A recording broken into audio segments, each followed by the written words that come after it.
Guess what? Not everything Richard and I say is true. Well, okay, it is true, but it may not apply to your situation exactly how we talk about it. Like, for example, you need 450 donors that meet your metric to get to a full caseload of 150 donors. You may actually need more or less. In today's podcast, we'll be discussing what those truths are about the Veritus Way that may not be so black and white for your situation. And we'll do it with a guest co-host and two amazing guests that will amplify how they have best implemented the Veritus Way for their Major Gifts team. Welcome to the Nothing But Major Gifts podcast from Veritus Group, featuring Richard Perry and Jeff Schreifels. Twice a month, we bring you the latest and best thinking about major gift fundraising, so you can develop authentic relationships with your major donors. Here are your hosts, Richard and Jeff. Hi, and welcome to the podcast today. I'm Jeff Schreifels, and I have a special guest co-host with me today. Kendrick is Veritus Group's Director of Learning and leads Veritus Group Academy.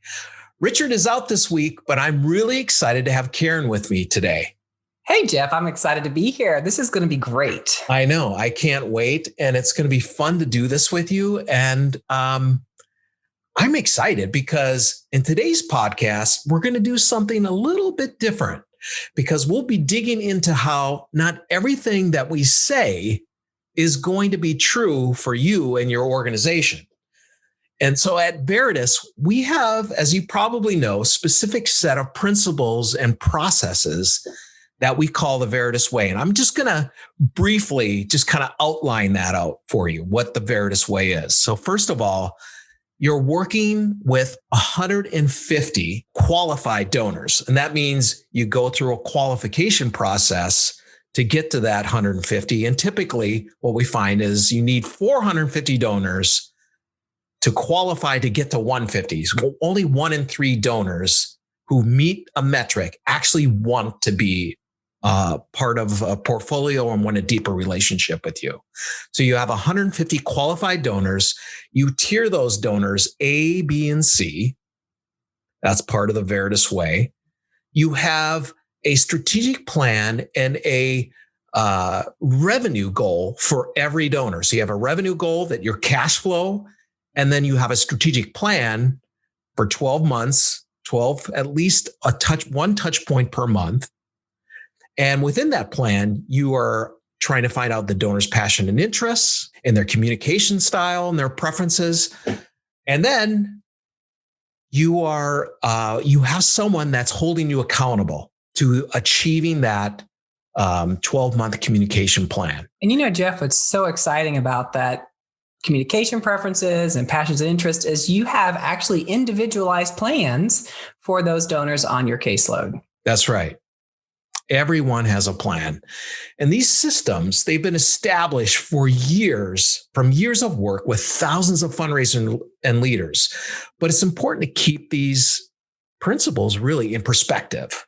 You know, Jeff, I love that we're talking about this subject today because what you and Richard say about the Veritus Way in your blogs, white papers, videos, and even this podcast and how it gets implemented in your organization is not always the same. Yeah. And really, this is so important because when you all hear this, right, 150 donors on your target qualification rate is 1 to 3.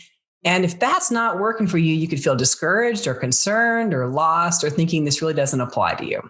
So you should still adhere to the principles and overarching strategy in your work, but understand how things may shift on this Veritus Way approach on your circumstances, which we'll be getting into in detail today. And that's exactly right. And to help us do that, we have 2 additional guests who will be sharing their experiences with implementing the Veritus Way, Lisa Robertson and Greg Gibbs. Lisa is our client experience and learning leader at Veritus Group and plays a critical role in our work with clients in our customized and online training programs. Lisa, welcome. Thank you. Really happy to be here. All right. And Greg Gibbs is actually an alum of our Veritus Group Academy, and he achieved his Veritus Scholar certification recently, and he has some incredible fundraising experience. Most recently, working to build a major gifts program for the University of California's Division of Agriculture and Natural Resources. Welcome, Greg. Well, thank you very much, Jeff and Lisa and Karen. I am delighted and honored to be here. And this is my very first podcast I've ever done. So please be forgiving. You will be fine. This is going to be a lot of fun. So thanks everyone for joining us for here today. And it's going to be fun. So it's great to have everyone here. Now, Lisa, I know that you've worked with hundreds of different fundraisers throughout the country and have seen firsthand which areas bubble up for leaders and fundraisers as they're trying to gauge their own success in the perspective of the principles we teach. Can you tell us, starting right off the bat here, what are some of these areas? And what are some of the principles you've seen really need that adaptation for different organizations? Yeah, it's actually all of these areas. It can bubble up, right, for different people. And the first one is sometimes there just aren't 450 donors that meet the criteria. You get a major gift officer and they're hired and they're like, hey, major gifts is $5,000 and up. But there really aren't 450 donors at 5,000 and up. And so maybe we have to drop that, which can have its own sort of psychological effect, to 1,000 or even 750. Or maybe even when we drop it to 1,000, there's still only 300 donors. And that can feel kind of scary. Like, oh my gosh, am I going to have enough donors to, raise the money I need to this year? And the second thing is the qualification. Like, we say 1 in 3. And, I have some fundraisers where it's 1 in 4, 1 in 5, and it gets really discouraging. But that sometimes has to do with we haven't reached out in the past. So our donors are sort of suspect about why we're calling them, or they're lapsed. It's been 6 or 9 months or 12 months since they gave. And they're like, why are you calling me now? So it depends on different reasons why donors might not respond in that 1 in 3. And then just that whole having 150 in a plan, that also kind of has to adapt to where the organization's at. Like, is that the only role the major gift officer has? And are we providing the right kind of support? They really can do this qualification process. They really can steward and cultivate these donors. And will it be 150? Do we need to drop that down a little bit because they have other responsibilities or maybe no support? Yeah, exactly. So what are some of the concerns that come up for both leaders and fundraisers when their experience is different than what we say in our principles? Well, I think that, especially in this world right now where we see some nonprofits pulling back, there's always that fear of like, well, what if I don't perform? Are they going to cut my position? Right. So that's always concern. Like, am I worth kind of my hire here? And most major gift officers I know, they want to do a good job. They want to raise lots of money. So when they look at a pool and it doesn't seem like the money's there, they get concerned, like, oh my gosh, what am I doing here? I'm a major gift fundraiser. These are quote unquote mid-level donors is what I hear sometimes. So that's one concern with leadership is the money really there? And often if we're hired, it means the money is there. We just have to do our due diligence and find the people who are going to respond to us. Yeah. Yeah. And then the timing's a concern, right, Jeff? Like, okay, I hired this major gift officer, or I put them in this program, and now I want them to have 150 donors by tomorrow. Yeah. It's like, no, we say 6 to 8 months if everything is like perfection. Right. And so if it's a little bit slower, we can't get them the support they need. It might be more like 8 to 10 months before I have a fully qualified caseload. And so the timing becomes a real concern with leadership. That's very true. Yeah, Lisa, you went through a lot of different things that we'll dive into in more detail here in a minute.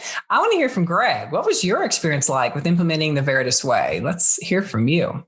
Well, as you know, I work in higher education, specifically the University of California.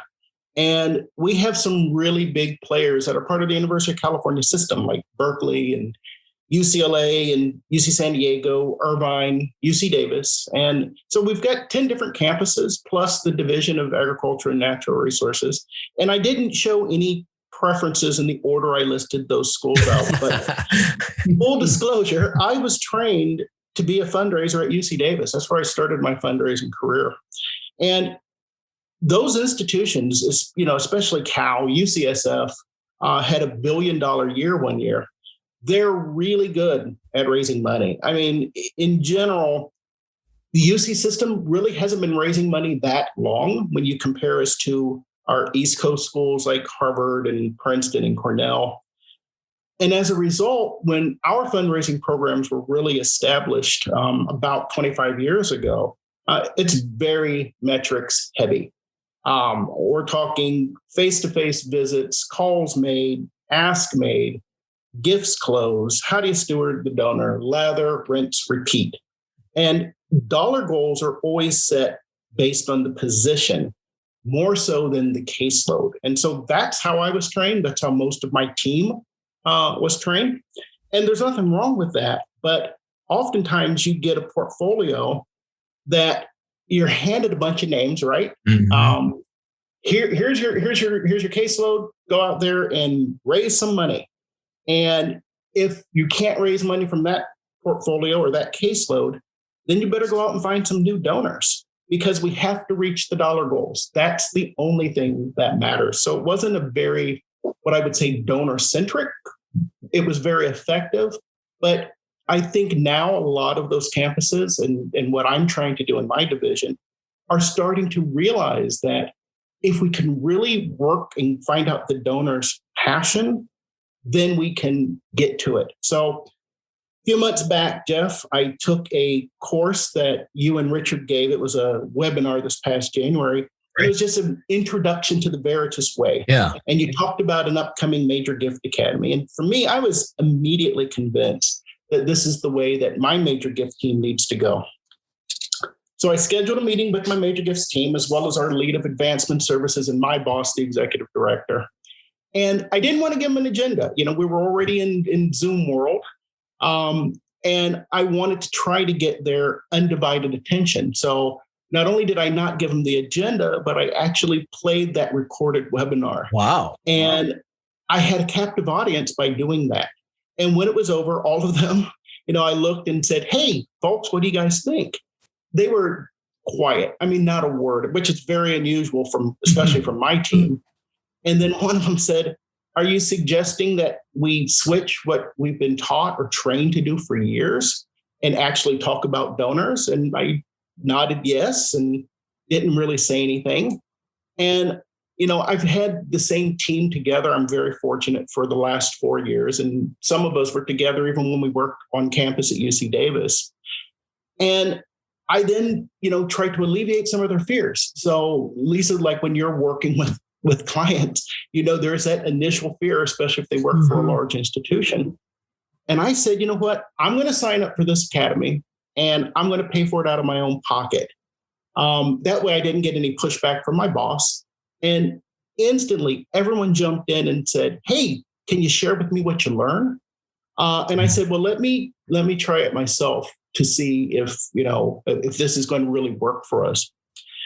And so when I started the academy a couple of weeks later, aside from learning the new jargon, we use the term portfolio, you use the term caseload, and understanding what qualification means. I was taught that qualification means someone wants to meet with you, not that they want to engage with you. Right.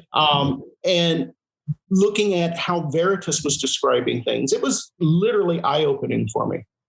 Everyone who has a caseload knows that you never work with all of your donors. It just wasn't, you probably work with 10 at best.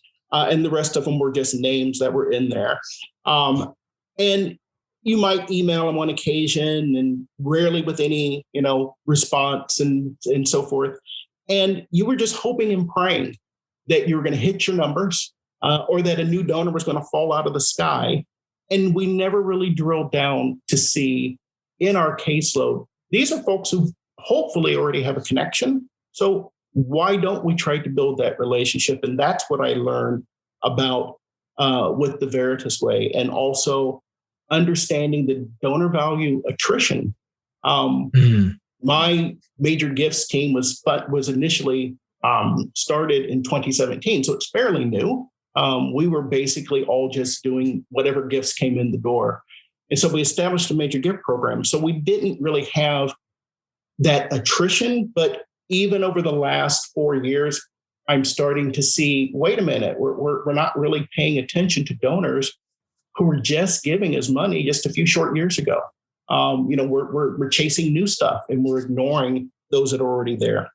So the Donor Value Attrition Project was eye-opening for me as well. And then, we got into the at the time marketing impact chart. I believe it's now the donor engagement plan. Yeah. And that was completely new for me. And when I first learned about it, I think Lisa gave a presentation to the class. Everyone was kind of scratching their behinds going, how does this work? How do we get this thing populated? It took me several tries and really working with my database team. And then once I truly understood what was happening, and I actually went back and read the instructions because it's not something I typically do, I was finally able to have success with populating it. And it's been absolutely wonderful for me. Wow, that's incredible. That's great to hear this story. Now, Lisa, when you hear Greg's story and how he took on all these parts of it, and then you also, you're working with hundreds of, over your career at Veritus, you worked with hundreds of major gift officers and who've all been trying to implement the Veritus Way. But what are some of the variants you've seen from some of the common principles that we've discussed that Greg just outlined that might be a little different? Greg outlined some good things, and I just love that he admitted he didn't read the instructions. Because that's Lisa wrote those. But right, I mean, you do get this kind of push and pull with, getting the data. Right. You've got to manage, you've got to work with that team. You've got to make sure you've got good data to work with. And that's always a challenge. And then the variance is, how do you adjust those metrics? Like what I look at and see is important in a win may not be what a leader looks at. If they're just looking at the money and they want the results tomorrow and they want 150 donors on the caseload, it's not going to happen that fast. But I look at it and say, oh my goodness, we're doing great. We're qualifying, at a reasonable rate. Maybe it's not 1 to 3 yet, but we're going to get there eventually. And we have these donors and this is what their average is. And so if we look at that and look at that over time and what's going to happen, or look what we discovered about your donors who'd been ignored, those are all like, there's some soft, for lack of a better term, like soft skills, some soft parts of this process that are really beneficial to communicate with leadership. And I think that's the key of what I heard Greg say is, he sort of went to leadership and his team and said, here are some options and here's some information, and let them sort of sit with it, which I love, Greg, that you said you were quiet, right? You just let them absorb it. And I think sometimes, I think Greg and I are alike in that we're both sort of data nerds. And so I get it. Like I want leaders to look at the numbers. And yet I think that that's where the variables come in, Jeff, is looking at some of that soft side of things of, well, what are we hearing from donors? Like what, if they're not responding, what are we hearing from one donor? Because if I'm hearing from one, there might be 3 more who didn't say that. And, what is organizational and what are roadblocks we can take out of the way? What are past mistakes we might have made that, we can sort of fall on our sword and now provide some great, for lack of a better term, customer service and say to the donor, I'm so sorry. Let me do this to make up for it, or let me fix that for you. So those are some of the soft things that I think about that are variant when we think about our processes. Yeah. Well, Lisa, I'm a little curious about the data. So, I look at your process. I'm supposed to pull data for a pool of donors, and it's supposed to take this long. Give a little explanation about where things can go sideways in data and how that can take longer, so folks have an idea what you're talking about. Sure. We ask people to download data based on certain parameters, but depending on how those queries are built, you could accidentally suppress more people than you meant to. Right. So, or what I'm seeing more often now is people don't save that query. So then they recreate it. So we look at the data and we say, oh my goodness, you've got 10,000 donors. And we go in there and we say, great, let's go. We've got plenty of donors for our MGOs. And then they come back and say, here's 500. And you go, wait, what happened to the 10,000? And it's that they've changed the parameters. And so you've got to sort of keep going back and forth and say, now, okay, I want those donors. No, you can't suppress those donors.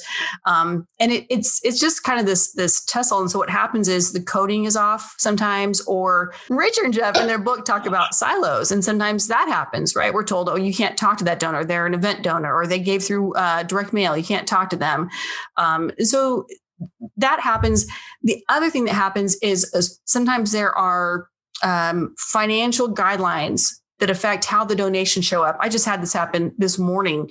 A $10,000 donor gave, and it took months for the donor or the MGO to become aware of it. And the donor said, "Oh, I was wondering if you got that gift. I hadn't heard from y'all." Yeah. So when you talk about data, there's a lot that goes into it where it's, you can't just point your finger at the data team. It's also our financial team and our gift processing team, and they all play a role. And so you want good, clean data to try to put into your MIC, but then also that's one of the variables is to understand you might still uncover stuff, right? You can't get mad. There's just thousands of records sometimes. And so you might get that donor that slips through the cracks, and you've got to say, you know what? Okay, that's one I can't try to qualify. Yeah. So this has been great so far. So hopefully we're inspiring listeners to recognize, well, they should implement the principles that we're talking about, those ones we all listed, the ones that Greg started talking about. There may be some aspects that are going to differ from the general principle. What I'd love to hear now from Greg and Lisa is about actually implementing the Veritus Way and how it works and what it looks like to really live it out. Greg, why don't you go first and share about your time in the Veritus Group Academy and how you really started to live the Veritus Way out? Okay. Well, so as I'm going through each module, especially from the beginning, and it talks about things like, what about the front of the house and the back of the house? Those who are doing the gift processing, the financial side, et cetera. Do they understand it needs to be about the donor? And, when you're reading that and then you're looking at your own team and you're shaking your head and you may not necessarily be smiling at that point, and you're like, oh my gosh, this is never going to work for us because, I've got folks who, are we even getting thank you letters out quickly? Or, we learned during the pandemic, similar to what Lisa just talked about, one of our largest donors had sent a check to us that was certified and we had no one at the building. So it went back after 3 attempts. And so how do we fix those processes? And then, I've got my shop saying, well, we don't have time to change the mail system. They just need to mail the check to someone's home, which it's never going to happen. So it was looking at those different aspects of it, of things like how when doing the donor value attrition and then also trying to just identify, are we going to have 450 major gift prospects? When I look at my database as a whole, oh gosh, we got 60,000 records in here, but out of those, only 40,000 have actually made a gift. And of those, only 6,000 made a gift in the last 5 years. And so your initial reaction is, I have too many people to do this job of major gifts. And so it was kind of going back and assessing and really looking at, because again, my team was kind of speechless when I presented this to them. And the one thing people are most resistant of is change. And so I can't just assume that they're going to instantly jump on board just because I said, hey, we're going the Veritus Way. I've got to bring it in and approach it, more realistically, because also there's a section that talks about retention. There's of your major gift officers. The turnover is tremendous in higher education. When you look in higher education, your fundraising team, they're probably the highest paid staff positions on any campus. And so they're recruited constantly. How am I going to have a program that, is going to keep my folks in place because they've been there for 4 years, but I don't want them jumping to another campus. But at the same time, we can't just keep doing the same thing we had done in the past. It's not working. So, I know that my MGOs are not going to be 100% MGOs. They're going to be quasi major gift officers are also going to have to do other things. I don't have a dedicated event staff. I don't have a dedicated communication staff that only focuses on fundraising. So I'll adjust their caseloads accordingly so that it's something that's realistic. And then also to make certain when setting their goals, it's going to be based off of the caseload, not based off of their payroll title. That, okay, well, if you're coming in as a fundraiser 4 or a fundraiser 5, which is a payroll title in the University of California system, then because you have that payroll title, you must bring in X amount of dollars per year. Doesn't matter if they would ever realistically achieve it from an unqualified caseload, meaning we don't even know if these donors want to have a relationship with us, right, and we haven't spoken to them in a long time. So those are things that really were eye-opening to me. But the more I got into the academy, going through the different modules, and just really, it just painted out a whole a plan for me. No different than what we're talking about, building a plan for our caseloads. It had a plan for how I, as the leader of the major gifts group, could effectively implement it, but do it based off of what's going to work within the University of California Agriculture and Natural Resources Division. So for me, that was what the big, looking at how I was implementing all of this. How can I make it work within the confines of what we have, but also to make it where we're focused on the donor? Wow. Greg, I just love this. I have so many more questions for you. I feel like I'm in a cliffhanger mystery here. Like, what happened next? But I want to go to Lisa just for a moment. I'm curious, Lisa. I mean, Greg it's so exciting to hear how he's implementing this with his team and his emotional intelligence about people and change. Talk a little bit, Lisa, about how leaders can get in the way of implementing the Veritus Way because they hear this clear system and structure and they don't quite realize there are variances. That's a great question. I think leaders get in the way a little bit when they don't understand sort of boots on the ground, what the barriers are, right? When they haven't been on the phone with a donor who says, I can never give to you again because you misspelled my name and sent my money to the wrong fundraising code, right? So they don't understand the importance of how gift acceptance and the that department impacts fundraisers and having to hear that, or they don't understand that because program wouldn't share impact of a donor's gift, they now can't report and they just lost a $50,000 grant. So things like that, I think they're just not aware. They just think, oh, we're going to implement Veritus. Like it's a verb, and it's all going to flow. It's like, no, you've got to work as a leader to get those barriers out of the way that are affecting the fundraising. And the other way, I think, is they don't understand the importance of administrative help. And I know there's a lot of emotion around that. And I think, we've talked inside Veritus about how there's almost this pride of, well, no one at our organization has administrative aides. And so, but part of it is you've got to get them some help. I mean, I literally have fundraisers now working at home and they've got what essentially is a dot matrix printer, right? And they're trying to print off letters to their donors and then qualifying them. And it's like, you can't even print 30 letters a week like that. How is that beneficial to anybody? Like spend a little bit of money, get a laser printer, do something, get them some, have them send it to an office where there is a printer, even if they're not in the office right now. Someone might be there. They can ship that to them, like come up with some creative solutions. But I think they're just not aware of some of the impediments that exist for fundraisers. So it sounds like, Lisa, if I'm a leader and I want to implement the Veritus Way, my job is to keep checking in. What are the barriers? What's in the way? And then how do I really help smooth the path? Like, how do I meet with people, get them on board, communicate, and bring them on to understand how they can support the whole process? Because it's not just the fundraisers who are involved. Correct. And I loved what Greg said, right? He adapted this based on what he knew could happen inside of the UC system. And so as a leader, you know what's possible, right? And I think it's really great to be able to say, I understand we don't normally hire administrative aides, for instance. Can we call them something else? Like, can we get the support we need for our folks and still make this work? So I think you're right, Karen. It has to do with them checking in, responding, and making it work inside the structures that they know they have. Yeah, that's really interesting, Lisa, because one of the first things I did since finishing the course is I wanted to change the titles of my major gift officers. I wanted to be more donor centered. Yeah.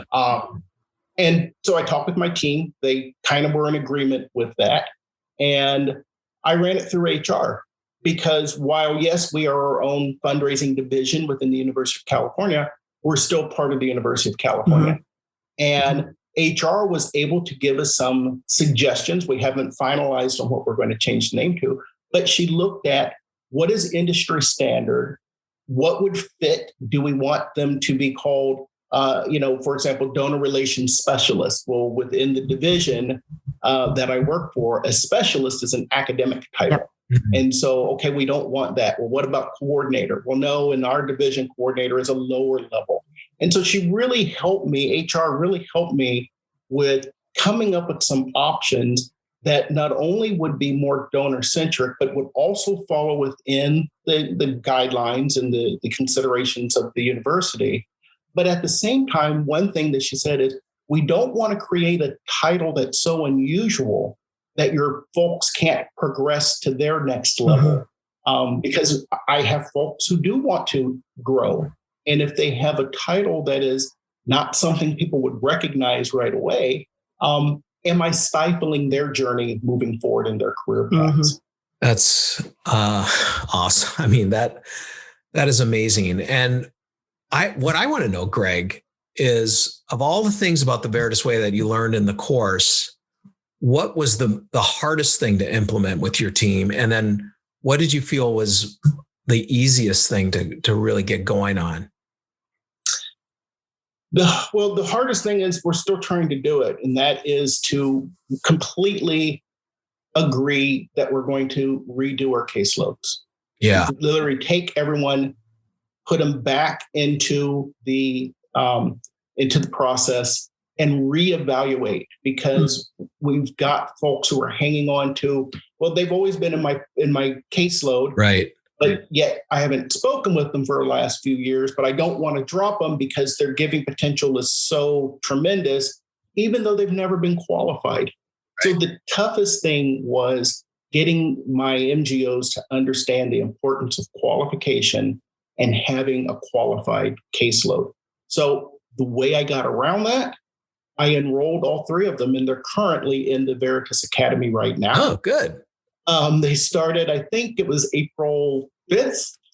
So I invested in that and took it out of our budget to pay for it, because I think it is a good return on investment. So that when they graduate, hopefully in the next 4 to 6 weeks, please let me know if for whatever reason one of them doesn't. But when they graduate in the next 4 to 6 weeks, at least we're all speaking the same language. Yeah. Because the decision isn't just mine alone. I need to make certain that the team has complete buy-in on where we're going, and then we can chart that path forward. So the toughest thing to implement, getting a qualified caseload, because we just don't know who should be in it. We know who we have, and the vast majority of them probably should not be in the caseload. The easiest thing is, again, getting titles, deciding what we're going to do. The donor value attrition was really, again, once you read the instructions and do it properly, it was amazing. And also, we're working to build a mid-level major gift pipeline, because we don't have that. Yeah. We've got the major gifts team and then everything else, and nothing is feeding up that path. So the things that we can implement now, we're doing. The biggest hurdle is a qualified caseload. So it sounds like, Greg, that you're looking at this as a journey. Like, here's a system and structure and philosophy, and I'm going on a journey, and I'm going to bring in the right people at the right timing. How do you sort of figure out the rhythm of that journey? Because it seems like you're really intuitive about how to make that happen, not just try to push it too quickly with your people or avoid it or go too slowly. Talk a little bit about that. Yeah, it's, again, I've worked with these folks for 4 years, some much longer prior to that. So we all respect each other, but it's also the folks that aren't the frontline team.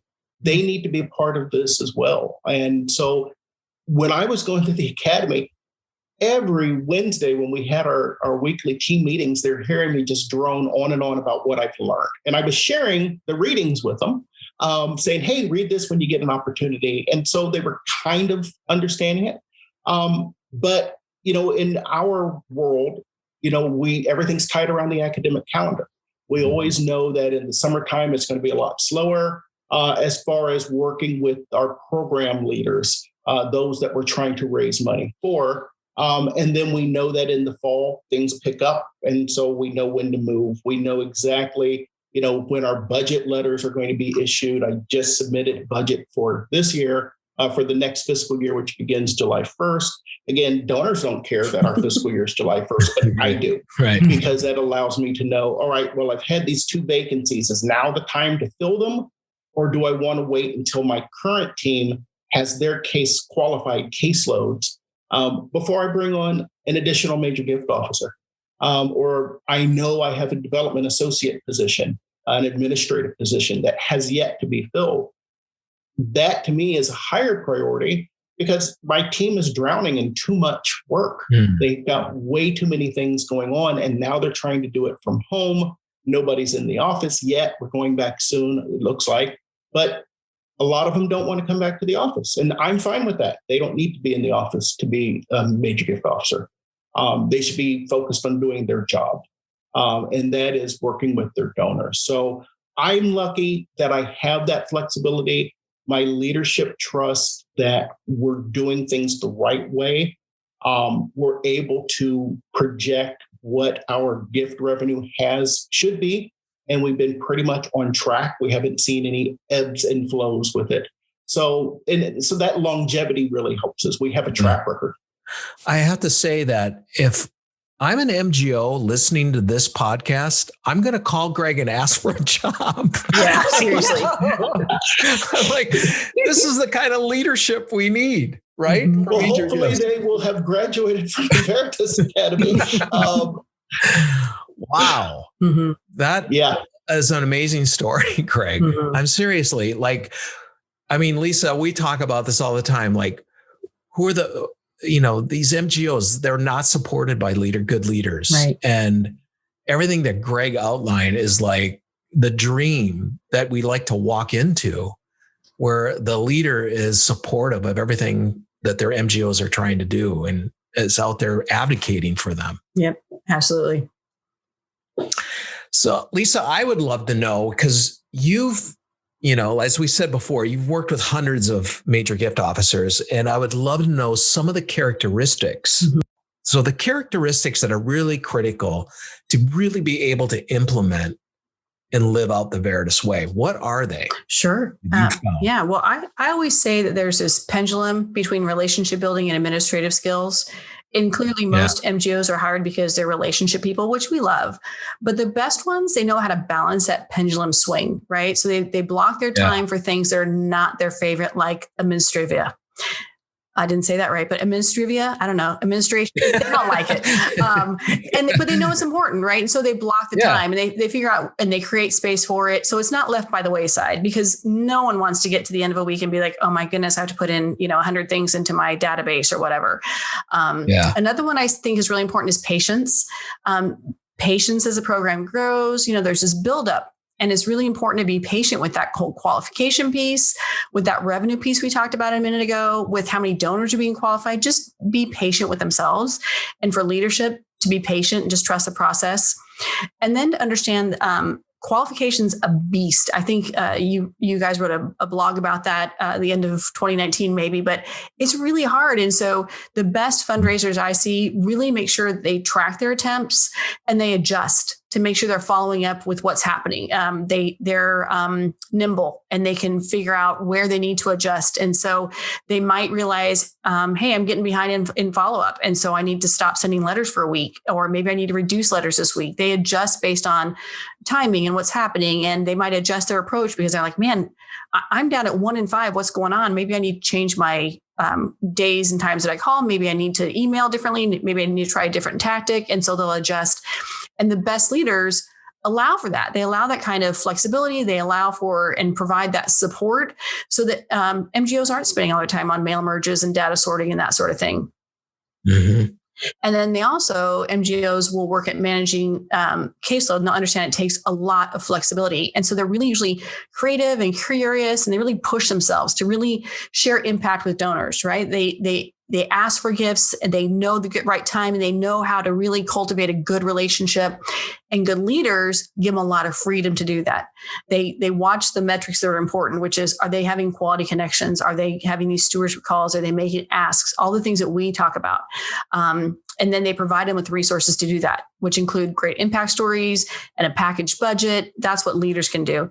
And finally, the best MGOs that I know have a great sounding board. And that's really someone to download information to and maybe challenge their own internal stories. And I just think we're often our worst critics. And so I'll get on the phone with MGOs and I'll be like, oh, I've had an okay week. I've talked to a few donors. And then they start talking to me and I'm like, hold up. Did you just say that your donor said this? And they're like, yeah, but there was only one donor. I'm like, wait, that donor has not connected with us before. Are you saying they agreed to a visit and you're going to their house in North Carolina? Like, that's huge. But they just you know what I mean? Like, so someone to share your excitement and to kind of get you out of it's a little bit depressing when you say, hey, 1 in 3 connect. Right. Or even after people are qualified, sometimes there's just those weeks where you're like, man, I didn't connect with anyone. It's just this one donor. And so it's nice to have someone say, wait, that one donor is important. Or, I've had people say, this donor said they don't want to talk to me. And they forward me the email. And I said, wait, no, they didn't. This is what they said. And so the best fundraisers I know have someone to sort of challenge their stories a little bit, encourage them, hold them accountable. And just to listen to them is really huge. And so that's an important part of leadership, is being able to listen and provide that kind of encouragement. Yeah, I love it. Boy, Lisa, that's a great list. Greg, I'm sitting here thinking, talk a little bit about why you're willing to do this journey. I mean, this is a lot of work. You've gone to the course, you're paying to send your people to the course, you're getting buy-in from other people. Talk about why you see this as an important journey to take. I think it was timing, honestly. I did corporate relations for so many years at UC Davis. And when you're working with individuals, it really is it's the heartstring. Corporations, they don't have a heart. People do. And so when the pandemic especially was rough on a lot of folks, not only my coworkers and my MGO team, it was also rough on the donors. And I think as I get older and hopefully wiser, you start to realize why folks are really making gifts. And when you can see their passion, we're working, I just had a meeting this morning, we're working with a donor who wants to see this project come to life at one of our research centers. And it's because she, 50 years ago raised her family at that research center. Her husband was the superintendent of it. And, her vision was, I'd like to see us build this outdoor classroom, but I really want to see the students. And so when my MGO was telling me about the meeting that he had with them just a couple of weeks ago, this was down in the Central Valley, San Joaquin Valley, and he told me that story, and I'm like, okay, do you not sense, and I was even starting to get emotional. He's like, I said, do you not sense that this particular donor is envisioning not only her children growing up there, but now she's envisioning her grandchildren or great-grandchildren or friends, and that she wants to leave a legacy to the community because her kids turned out just fine. And it means something to her to honor her husband who worked at the research center. And she wants to see it happen quickly. And so she's willing to help support us to make it happen quickly. And again, I think just this past year has really had people to realize that we're not here forever. And that money doesn't do you any good if you're not using it. And money can be used as a weapon or it can be used as a tool. And so to hear the passion that people have when they want to use their money to make a change, and to listen to Jeff and Richard when they first gave that presentation, and they were just talking about, it was just not just a feel good. I could tell they believed in what they were saying, and it was more spiritual. And anyone who knows me knows that I am probably the least religious person in the world, but it was something that I believed in. And one of the modules, I think it was module 7, could have been 8, anyway, where Jeff, I think you had said, you know what, people should take time off. They should just unplug and go out and be self. And I'm thinking, okay, I'm not going to go sit on a mountaintop with my legs crossed and, moan to the sky. That's just not me. But as I kept listening to that, and I'm like, I've never taken a vacation by myself in my entire, I don't want to be with myself. I'm always doing something. There's always work that needs to get done, but it really clicked. It just was a natural fit. So like a donor who is, seeing an epiphany with, there's more to what they're doing with their time and their money. When I saw this program and started going through the courses and listening to the podcast and the webinars, et cetera, I, as a fundraising professional, had my epiphany. I had my moment. And that's why I jumped in. Thank you for sharing that. That's really powerful, Greg. I really appreciate that. And hey, I want to thank you all for such an incredible conversation today. But before we go, I want to point you to a great resource that is all about our qualification process, which is one of the topics we touched on in this episode. So this free white paper includes a ton of information on how this process works, why it's so important to do, and how to manage it all. All you need to do is go to veritusgroup.com and click on the resources tab, then find white papers, and you'll find this resource in our entire library of white papers to help you be successful in your work. And I want to give another big thank you to Karen for co-hosting with me today. Oh, I had a ball, Jeff. It was great. I know. And Lisa and Greg for bringing their expertise and insight and great stories and inspiration to today's conversation. So thank you for joining us, and we'll see you next time. Thank you for joining us for the Nothing But Major Gifts podcast from Veritus Group. Richard and Jeff also write an ongoing blog that you can subscribe to for free at veritusgroup.com. Please join us again next time.